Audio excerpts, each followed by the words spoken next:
Atin naman pag-uusapan ang second game ng ALS Pilipinas. Ito ang laban sa Australia. Well, syempre kasama yun ang schedule ng game.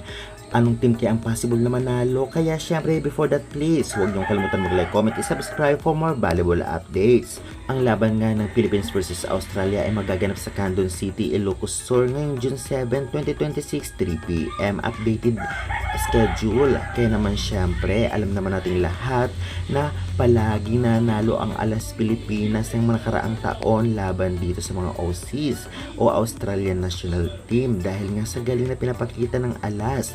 Ngunit dati noon ay hindi kayang tapatan ng ALAS ang Australia.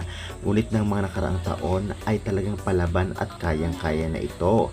Kaya naman tiyak, syempre pag-aaralan mulit ng Australia ang ALAS Pilipinas ngayon, lalo pa bago ang ALAS dahil nabuwag yung core ng nakaraang taon na ALAS Pilipinas player. Kaya syempre tiyak makikita natin na talagang gagalingan nila dahil possible din talaga na kaya nila ngayong talunin ito ngang bagong ALAS. Ngunit alam naman natin na medyo mahirap pa rin tarunin ang ALAS ngayon dahil sa lakas pa rin nito. May Valdez, may Molina, may mga bagong player na malalakas. Wala mang masyadong preparation, ngunit individually kung ating titingnan, napakalakas pa rin ng ALAS.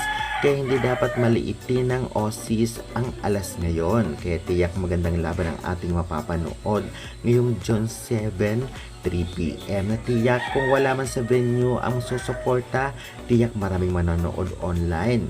Kaabang-abang din kung sino-sinong first six ang gagamitin din dito sa Australia bilang strategy.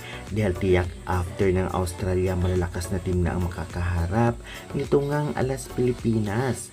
Siyempre, ganun pa man, kitang-kita rin natin na halos lahat din ng nasa ALAS ngayon ay may experience na international. Kaya hindi ito magpapahuli tiyak laban sa Aussies. Kaya guys, sa tingin ninyo, mananalo kaya ang ALAS laban sa Australia? Dahil sa pagkasunod-sunod na pagkatalo ng Australia na nakaraang taon, ma-extend kaya nila o di naman kaya ma-maintain yung panalo ng ALAS? Pa-comment ka dyan and pa-subscribe for more valuable updates.